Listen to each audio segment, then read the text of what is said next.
Hi everyone, my name's Heather and I attended a speaker recently who talked about identities and gender and race and the effect of all three on our society and how all three are kind of laid out within our society and the benefits um, to being a part of the dominant group and the negative aspects of being a part of the dominant group.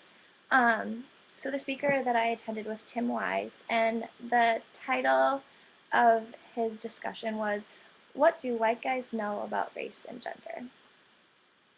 What do white guys know about race and gender? It's kind of a little hilarious in the sense that, white males are seen as the dominant figure in our society. They hold some of the most prestigious positions in our society.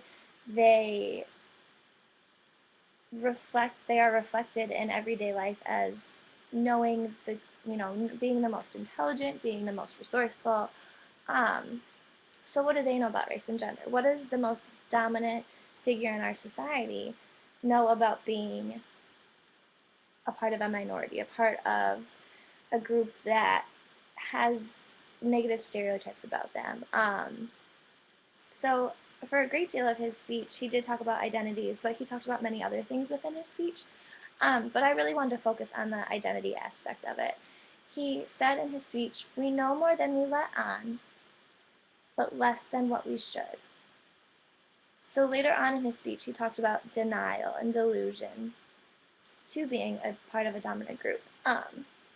So when he said, "We know more than we let on," it made me think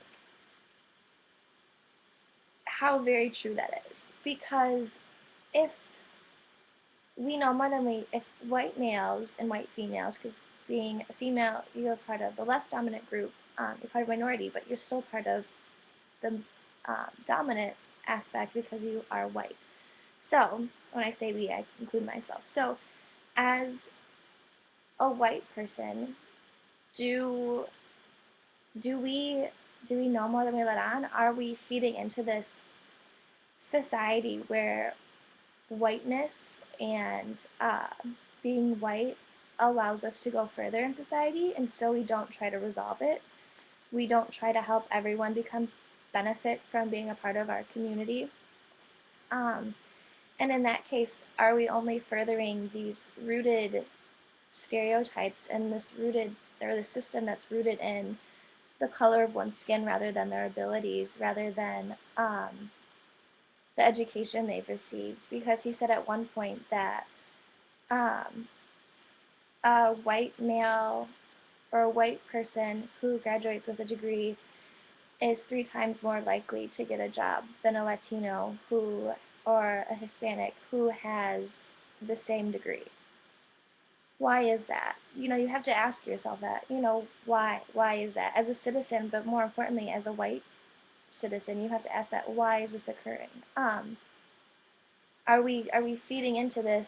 Even in my generation, are we continuing this age-old thing where if we push it under the rug and if we don't discuss it, if we don't say like, oh, we know it's happening, but it'll affect, it'll affect white people if we try to change it.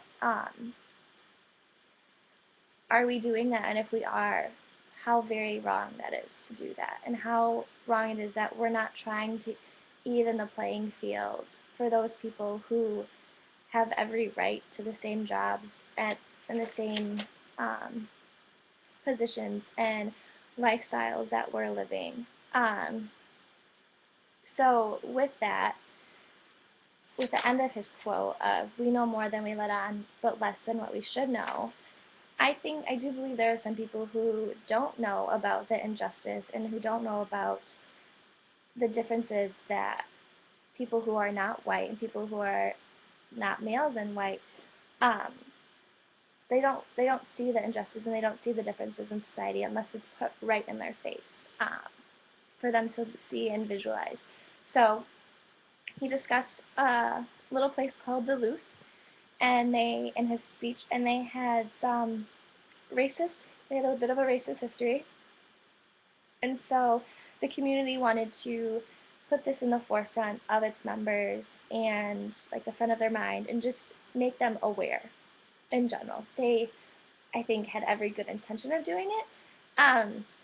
So they hired a PR firm and they got a billboard. And on the billboard there was a white person's face, and it had words written on the face saying privilege, dominance, blind, blindness, and racism. And next to this image it says, "It's hard to see racism when you're white." Now, growing up in a small community that's predominantly white, middle to upper middle class, I know how my community would react to this, and it wouldn't be pretty. And the same thing happened in Duluth. There was a negative outreach or a negative response, and I think it's because that when they read it, they were thought, that's saying all people are racist. But when you think about it from the other aspect of when a minority or someone who's not in the dominant group sees a white person, if that's their initial reaction to seeing a white person, our society isn't going anywhere. If they see a white person and they think racist immediately before they even open their mouth, that's a bad thing. That's a very, very bad thing, because we need to, even the playing field, but we need to get rid of these pre-notions on both sides, kind of need to kick stereotypes and prejudices in the butt. And just, I know they're not going to go away, and I know they're not going to get rid of them, but to be a white female and know that this billboard was put up, that's really sad that there's people who I am sure see a white person's face and think racist or blindness or, oh, she has privilege. And that's a very hard thing to deal with, and something that needs a lot more reflection and won't be answered in a 5-minute video.